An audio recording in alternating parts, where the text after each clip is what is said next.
നമസ്കാരം. മലയാളി വാർത്തയിലേക്ക് സ്വാഗതം. ശബരിമല സ്വർണ്ണക്കൊള്ള കേസിലെ അന്വേഷണം മുൻ ദേവസ്വം മന്ത്രി കടകംപള്ളി സുരേന്ദ്രനിലേക്ക് മാത്രമല്ല നിലവിലെ ദേവസ്വം മന്ത്രി VN വാസവനിലേക്കും എത്തണമെന്ന അഭിപ്രായവുമായി കോൺഗ്രസ് മുതിർന്ന നേതാവ് കെ മുരളീധരൻ. മന്ത്രിമാർ അറിയാതെ ഇത്രയും വലിയ കൊള്ള നടക്കില്ല എന്നാണ് കെ മുരളീധരന്റെ ആരോപണം. ദേവസ്വം മന്ത്രി ഫയൽ ദേവസ്വം ബോർഡ് പ്രസിഡന്റിന് അയച്ചു എന്നാണ് പത്മകുമാറിന്റെ മൊഴി. അങ്ങനെയെങ്കിൽ കോൺഗ്രസ് നേരത്തെ പറഞ്ഞ കാര്യങ്ങൾ ഇപ്പോൾ യാഥാർത്ഥ്യമാകുകയാണ് എന്നും കെ മുരളീധരൻ ചൂണ്ടിക്കാണിച്ചു. SITക്ക് ഹൈക്കോടതിയുടെ കർശന നിയന്ത്രണമുണ്ട്. അതുകൊണ്ടാണ് ഇത്രയെങ്കിലും അന്വേഷണം നടത്തിയത്. ഇല്ലെങ്കിൽ ആവിയായി പോയേനെ ഈ സംഭവമെന്നും കെ മുരളീധരൻ കുറ്റപ്പെടുത്തി. ഏത് മതമാണെങ്കിലും കോൺഗ്രസിന്റേത് ഭക്തർക്കൊപ്പം നിൽക്കുന്ന നിലപാടാണ്. മതവികാരങ്ങൾ ഈ രാജ്യത്ത് സംരക്ഷിക്കപ്പെടണമെന്നതാണ് കോൺഗ്രസിന്റെ നയമെന്നും അദ്ദേഹം വ്യക്തമാക്കി. ഭക്തരുടെ മനസ്സിന് മുറിവേറ്റു. അവർ കാണിക്കയായിട്ട് സമർപ്പിച്ചത് അടിച്ചുമാറ്റുന്നത് അവർക്ക് സഹിക്കാൻ കഴിയില്ല എന്നും അദ്ദേഹം പറഞ്ഞു. മാത്രമല്ല CPM സംസ്ഥാന സെക്രട്ടറി MV ഗോവിന്ദനെതിരെയും കെ മുരളീധരന്റെ പരാമർശം. ഗോവിന്ദ മാഷിന് ഒരുപാട് സിദ്ധാന്തങ്ങളുണ്ട്, അതൊന്നും മനുഷ്യർക്ക് ദഹിക്കില്ല എന്നായിരുന്നു കെ മുരളീധരന്റെ വിമർശനം. ഗോവിന്ദ മാഷ് പറയുന്ന സിദ്ധാന്തങ്ങൾ മാഷ് സിദ്ധാന്തമാണെന്നും അതും യാഥാർത്ഥ്യവും തമ്മിൽ ഒരു ബന്ധവുമില്ല എന്നും കെ മുരളീധരൻ പറഞ്ഞു. എല്ലാവരും കോടതി ശിക്ഷിക്കുമ്പോഴാണ് കുറ്റക്കാർ ആവുന്നതെന്നും കുറ്റം ആരോപിച്ചെന്ന് സംശയിച്ചാൽ ആ വ്യക്തി സംശയത്തിന്റെ നിഴലിലാണെന്നും അവിടെയാണ് പാർട്ടിക്ക് ഒരു നിലപാട് വേണ്ടതെന്നും കെ മുരളീധരൻ വ്യക്തമാക്കി. പത്മകുമാർ പല കാര്യങ്ങളും വിളിച്ചു പറയുമെന്നതുകൊണ്ടാണ് പാർട്ടി നടപടിയെടുക്കാത്തതെന്നും കെ മുരളീധരന്റെ ആരോപണം. എന്തായാലും ശബരിമല വിഷയവുമായി ബന്ധപ്പെട്ട് ഇത്തരത്തിൽ നിർണായകമായ പ്രതികരണമാണ് കെ മുരളീധരൻ നടത്തിയിരിക്കുന്നത്. അതേസമയം കോൺഗ്രസിൽ വിമതശല്യമുണ്ട്. വിമതർക്കും കെ മുരളീധരന്റെ മുന്നറിയിപ്പ്. തദ്ദേശ തെരഞ്ഞെടുപ്പിൽ വിമതരായി തുടരുന്നവരെ പാർട്ടിയിൽ നിന്ന് പുറത്താക്കുമെന്ന് കെ മുരളീധരന്റെ താക്കീത്. നാളെ 3 മണിവരെ സമയമുണ്ടെന്നും അതിനുശേഷവും വിമതരായി തുടരുന്നവരെ പാർട്ടിയിൽ നിന്ന് പുറത്താക്കുമെന്നും കെ മുരളീധരൻ പറഞ്ഞു. പഞ്ചായത്ത് തെരഞ്ഞെടുപ്പിൽ പുറത്താക്കുന്നവരെ പിന്നെ തിരിച്ചെടുക്കുമെന്നൊരു പ്രതീക്ഷ വേണ്ട എന്നും അദ്ദേഹത്തിന്റെ താക്കീത്. പ്രവർത്തകരെ തിരഞ്ഞെടുപ്പിൽ സഹായിക്കാത്തവർ നേരിടേണ്ടി വരുന്നത് ഇത്തരത്തിലുള്ള നടപടിയാണ് എന്നും കെ മുരളീധരൻ പറഞ്ഞു. മാത്രമല്ല പ്രവർത്തകരെ തെരഞ്ഞെടുപ്പിൽ സഹായിക്കാത്തവർ നേതാക്കളെ സഹായിക്കാനും വേണ്ട എന്നും കെ മുരളീധരൻ താക്കീത് നൽകിയിരിക്കുകയാണ്. കോൺഗ്രസ് വിമത സ്ഥാനാർത്ഥികൾ മത്സരത്തിൽ നിന്ന് പിന്മാറണമെന്ന് KPCC അധ്യക്ഷൻ സണ്ണി ജോസഫ് നേരത്തെ വ്യക്തമാക്കിയിരുന്നു. അച്ചടക്കമുള്ള പ്രവർത്തകരായി പാർട്ടിക്കൊപ്പം ഒറ്റക്കെട്ടായി അണിചേരണം. മലപ്പുറം പൊന്മുണ്ടം പഞ്ചായത്തിലെ ലീഗിന്റെ അതൃപ്തി ജില്ലാ കമ്മിറ്റിയുമായി സംസാരിച്ച ശേഷം പരിശോധിക്കുമെന്നും സണ്ണി ജോസഫിന്റെ പ്രതികരണം. ശബരിമല വിശ്വാസികളുടെ പ്രതിഷേധം UDFനുള്ള വോട്ടായി മാറുമെന്നാണ് സണ്ണി ജോസഫ് പ്രതീക്ഷ പങ്കുവച്ചത്.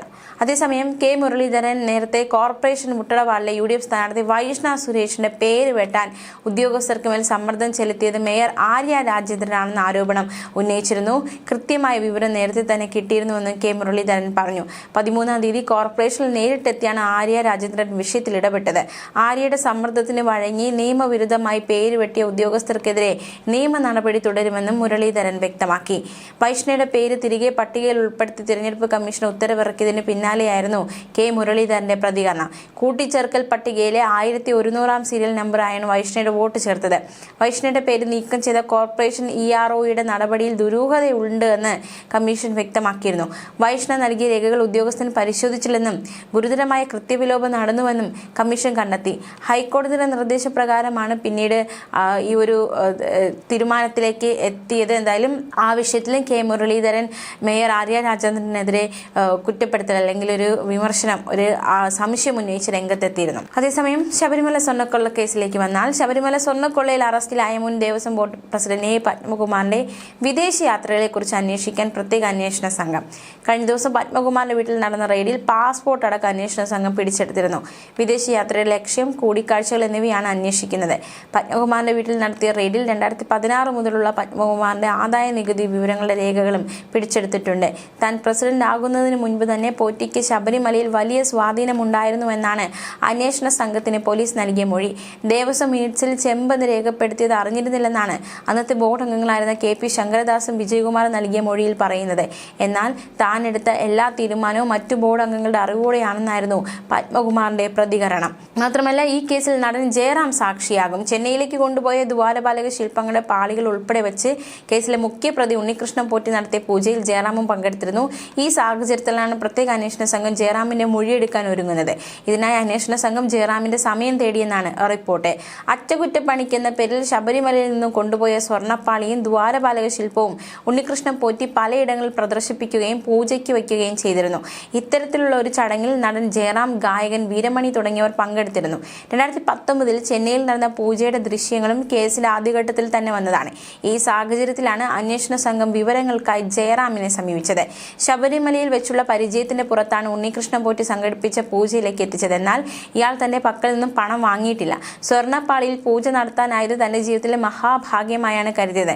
എന്നാൽ ഇതുമായി ബന്ധപ്പെട്ട ഏത് അന്വേഷണത്തിനും സഹകരിക്കുമെന്നും ജയറാം നേരത്തെ തന്നെ വ്യക്തമാക്കി. എന്തായാലും ശബരിമല സ്വർണ്ണ കവർച്ച കേസുമായി ബന്ധപ്പെട്ട് കൂടുതൽ അന്വേഷണമൊക്കെ പുരോഗമിച്ചുകൊണ്ടിരിക്കുകയാണ്. കഴിഞ്ഞ ദിവസങ്ങളിൽ നിർണായക വിവരങ്ങളൊക്കെ കിട്ടിയതാണ്. പത്മകുമാറിന്റെ സാമ്പത്തിക ഇടപാടുകൾ അടക്കം SIT അന്വേഷിക്കുന്നുണ്ട്. ജയറാമിനെ സാക്ഷിയാക്കുക എന്ന നീക്കം നടത്തുന്നുണ്ട്. എന്തായാലും ഉണ്ണികൃഷ്ണൻ പോറ്റിക്ക് സ്വർണം പൊതിഞ്ഞാൽ കട്ടിളപ്പാളി കൊടുത്തുവിടാൻ തീരുമാനമെടുത്തത് 2019 മാർച്ച് 19 ചേർന്ന ബോർഡ് യോഗത്തിലാണോ എന്ന് SIT പ്രധാനമായും പരിശോധിക്കുന്നുണ്ട്. ആ ബോർഡ് യോഗത്തിന്റെ മിനിറ്റ്സ് രേഖയിലാണ് പത്മകുമാർ സ്വന്തം കൈപ്പടയിൽ സ്വർണം പൊതിഞ്ഞ കട്ടിളപ്പാളി ചെമ്പ് നിരത്തി തിരുത്തി എഴുതിയിരിക്കുന്നത് SIT കണ്ടെത്തിയത്. എന്തായാലും പത്മകുമാറിനെതിരെ ബോർഡ് ഉദ്യോഗസ്ഥർ നൽകിയ മൊഴികളും SIT വിശദമായി പരിശോധിക്കുകയാണ്. എന്തായാലും അന്വേഷണത്തിന് വഴിക്ക് പോവുകയാണ്. ശക്തമായ അന്വേഷണമാണ് കേസുമായി ബന്ധപ്പെട്ട് നടക്കുന്നത്. തീർച്ചയായിട്ടും നേതാക്കളുടെ പ്രതികരണം, പ്രത്യേകിച്ച് CPM അദ്ദേഹത്തിനെതിരെ നടപടി സ്വീകരിച്ചിട്ടില്ല, നടപടി ഉണ്ടാകുമോ എന്നതടക്കമുള്ള ചോദ്യങ്ങൾ ശക്തമാകുന്നു. വരും ദിവസങ്ങൾ അത്തരത്തിലൊരു നടപടിയിലേക്ക് കാര്യങ്ങൾ കടക്കുമോ എന്ന ചോദ്യം ശക്തമാവുകയാണ്. നടപടിയിലേക്ക് കടക്കുമെന്ന് തന്നെയാണ് നിഗമനം. ന്യൂസ് ഡെസ്ക് മലയാളി വാർത്ത.